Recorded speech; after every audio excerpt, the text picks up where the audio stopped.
আসসালামু আলাইকুম। গত এপ্রিল মাসের 20 তারিখে আমাদের প্রধানমন্ত্রী বগুড়া গিয়েছিলেন এবং বগুড়ায় সেখানে তিনি তার নিজের যে গ্রামের বাড়ি, মানে ওনার বাবার যে গ্রামের বাড়ি, সেই বাড়ি গাবতলীতে সেখানে গিয়েছিলেন এবং সেখানে যাওয়ার পর তারপরে সেখানে উনি বাগবাড়ি শহীদ জিয়া ডিগ্রি কলেজ মাঠে ফ্যামিলি কার্ড বিতরণের যে কর্মসূচি সেটার উদ্বোধন করেন এবং সেখানে একটা খাল খননের কাজ উদ্বোধন করেন এবং নিজের ভিটে বাড়ি যেটা ছিল জিয়া বাড়ি সেটাও উনি পরিদর্শন করেন। তো এই সময়ে উনি যখন গিয়েছিলেন তখন ওখানে একটা ঘটনা ঘটেছিল, যে ঘটনাটা তখন কেউ অতটা গুরুত্ব দেয়নি, কিন্তু এখন এটা আলোচনায় আসছে। আজকে আমি একাধিক মিডিয়ায় এই নিউজটা দেখতে পেলাম। সেই বিষয়টা কি? বিষয়টা হলো গাবতলী উপজেলার নসিপুর ইউনিয়ন পরিষদ থেকে চৌকির খাল হয়ে প্রধানমন্ত্রীর প্রত্যেক বাড়ি পর্যন্ত এইটুক জায়গা কাঁচা সড়ক ছিল, আগে মানে মাটির সড়ক ছিল। এখন প্রধানমন্ত্রী ওদিক দিয়ে যাবেন, উনি কাঁচা সড়কে কী করে যাবেন? অতএব ওই সড়কটা ওই 500 মিটার মানে আধা কিলোমিটারের মতো এই রাস্তাটাকে তড়িঘড়ি করে এর মধ্যে ইট বিছানো হয়েছিল। ইট বিছানো যে হয়েছিল, ইন্টারেস্টিং বিষয় হলো এই রাস্তাটা পাকা করার জন্য অলরেডি কিন্তু এলজিইডির পক্ষ থেকে টেন্ডার দেওয়া হয়েছিল, 84 লাখ টাকা বরাদ্দ দেওয়া হয়েছিল এবং সেই বরাদ্দ অনুযায়ী একজনকে ঠিকাদারও নিয়োগ করা হয়েছিল। সেই ঠিকাদারকে বলা হয়েছিল যেটা সে 1 বছরের মধ্যে শেষ করবে, মানে এই বছরের অগাস্টে শেষ হবে। গত বছরের অগাস্টে তাকে কার্যাদেশ দেওয়া হয়েছিল, মানে ওয়ার্ক অর্ডার দেওয়া হয়েছিল, উনি এটা তাড়াতাড়ি শেষ করবেন। ওয়ার্ক অর্ডার দেওয়া হয়েছে 25 অগাস্টে, আর প্রধানমন্ত্রী গিয়েছেন 26 এপ্রিলের 20 তারিখে, মানে এর মধ্যে প্রায় 8-9 মাস পার হয়ে গেছে। কিন্তু এই 8-9 মাসের মধ্যে ঠিকাদার সাহেব কাজটা শুরুই করেন নাই এবং এটা যে শুরু করতে হবে এই জন্য যে এলজিইডির পক্ষ থেকে ঠিকাদারকে তাগাদা দেওয়া সেটাও সম্ভবত হয় নাই, অথবা অন্য কোনো আলোচনা হয়তো ঠিক মতো হচ্ছিল না, কিছু লেনদেনও থাকতে পারে, বলতে পারবো না, অনেক কিছু তো হয়, তো হয়তো সেগুলি ঠিকঠাক মতো হচ্ছিল না, এই জন্য কাজটা অগ্রসর হচ্ছিল না। কিন্তু যখন এপ্রিল মাসে জানা গেল যে প্রধানমন্ত্রী যাবেন, তখন উনি কী করতে হবে? এই রাস্তা তো বানানো হয় নাই, তড়িঘড়ি করে ওনারা আরেকজন লোকের কাছ থেকে ইট ভাড়া করে নিয়ে এসেছেন। ভাড়া করে এনে কেবল রাস্তার উপরে বসিয়ে, কাঁচা রাস্তার উপরে ইটগুলি বসিয়ে দিয়েছেন। সেই ইট বসানো রাস্তা দিয়ে প্রধানমন্ত্রী ওখানে গিয়েছেন, যাওয়ার পর উনি চলে এসেছেন। চলে আসার পরে 7-8 দিন পরে সেই যে ইটগুলি ভাড়া করে আনা হয়েছিল, যার কাছ থেকে ভাড়া করে আনা হয়েছিল, তিনি তার ইটগুলি ওখান থেকে উঠিয়ে নিয়ে চলে গেছেন। তার মানে এই পুরো ঘটনাই কিন্তু এপ্রিল মাসে ঘটেছে। এখন এই আলোচনা এটা আসলো কেন? আসলো এই কারণে যে এর মধ্যে বৃষ্টি হয়েছে, এখন তো বৃষ্টির দিন, বৃষ্টি হচ্ছে, ওই ইট বসানোর জন্য টুকটাক যে সমান করার জন্য একটু একটু খুদাখুদি করা হয়েছিল, ইট উঠিয়ে নেওয়ার পরে সেগুলির মধ্যে বৃষ্টির পানি পড়েছে, পরে একদম ভয়ঙ্কর অবস্থা হয়ে গেছে ওই রাস্তার। এই জন্যই কিন্তু এখন এই আলোচনা এটা আসলো। এখন প্রশ্ন হচ্ছে যে আপনাকে ওই রাস্তার মধ্যে, ওইটুক কাঁচা রাস্তার মধ্যে ইট বিছাতে হবে কেন? প্রয়োজনটা কি? মানে প্রধানমন্ত্রী তো গাড়িতে গেছেন, তাই না? তো গাড়িকে কাঁচা রাস্তাতে যেতে পারতো না? এটা তো বাংলাদেশে, ওনাকে তো নতুন করে দেখানোর কিছু নাই। উনি তো এই দেশেই বসবাস করেন। কয়েকদিন আগে নির্বাচন হয়ে গেল, এই নির্বাচনে উনি কি এরকম প্রত্যন্ত এলাকায় যান নাই? খারাপ রাস্তা দেখেন নাই? উনি কি এই বাংলাদেশের রাস্তাঘাটে আগে ঘুরেন নাই?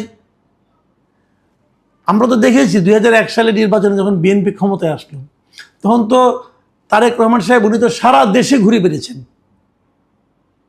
তো উনি কি দেশের অবস্থা জানেন না? দেশের কী অবস্থা? ওনারা চলে যাওয়ার পর আওয়ামী লীগ ক্ষমতায় এসেছে, তারপরে আপনার অন্তর্বর্তীকালীন সরকার ক্ষমতায় এসেছে, এইগুলির জন্য তো তারা কিছু মনে করবে না, ওটা ওই সরকারের দায়িত্ব ছিল। তো এই সময় তাকে নতুন করে বাংলাদেশকে সাজিয়ে গুছিয়ে দেখানোর তো কোনো প্রয়োজন নাই, যা ছিল সেটাই দেখেন। আর উনি তো এগুলো দেখতে চানও না। আপনি ওনাকে সাজিয়ে গুছিয়ে দেখাবেন? উনি কি চেয়েছেন, বলেছেন যে আমি যে জায়গাতে যাবো রাস্তা ফকফকা থাকতে হবে, যেটা আগের প্রধানমন্ত্রীরা করতেন? উনি যখন যাবেন তখন পুরো রাস্তা একদম একটা লোকও থাকা চলবে না, রাস্তার দুপাশেও লোকজন যেন কোনো রকমভাবে ভিতরে না ঢুকতে পারে। এমনকি আমার তেমন অভিজ্ঞতা আছে যে প্রাইম মিনিস্টার যাবেন বলে ওই রাস্তার উপরে একটা ফুটওভার ব্রিজ ছিল, ফুটওভার ব্রিজে কাউকে উঠতে দেওয়া হতো না, দুই পাশের মানুষের জনজীবন স্তব্ধ হয়ে যেত। তো আমাদের এই প্রধানমন্ত্রী তো সেটাও করেন না, উনি তো এই যানজটের মধ্যে দিয়ে আসেন। তো ওনার জন্য তো এগুলি রাস্তা বাড়ানোর নাটক করার কোনো দরকার নেই। উনি বলেছিলেন যে ওই রাস্তার মধ্যে ইট বিছাই দাও, এটা যে একটা সাময়িক কাজ, উনি কি বুঝেন নাই? এখন এটা একটা পয়েন্ট। দ্বিতীয় পয়েন্টটা হলো, দেখেন কার্যাদেশ পাওয়ার পরেও ঠিকাদার কাজটা ঠিকমতো করতে পারলো না কেন? গত বছরের অগাস্টে পেয়েছে কাজ, তারপরে 9 মাস লাগে মাত্র 500 মিটার রাস্তা করতে। 500 মিটার রাস্তা করতে কয়দিন লাগার কথা ভাই? 1 মাসে তো জানা। তারপর তাকে 1 বছর টাইম দেওয়া হয়েছে, সে 9 মাসের মধ্যে কাজটা শুরুই করে নাই। এখন কবে শুরু করবে, কবে শেষ করবে? যদি এখন শুরু করে তাহলে তো অগাস্টের মধ্যে কাজ শেষ করতে হবে, সময় আছে মাত্র 2 মাস। যদি 2 মাসে কাজ শেষ হয় যে কাজ, সে কাজের জন্য তাকে 1 বছর সময় দিতে হবে কেন?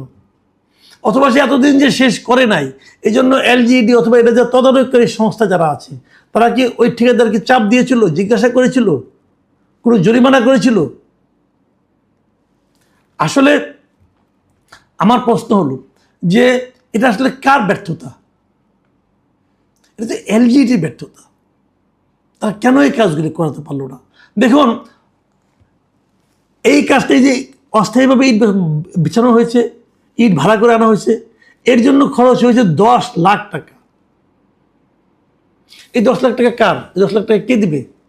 এই 10 লাখ টাকার বাড়ি কোথায় বলেন আপনারা? এই 10 লাখ টাকা উঠাই নিয়ে গেলেন, এই যে উঠাই নিয়ে গেল, রাস্তা তো আবার আগের অবস্থায় চলে আসলো।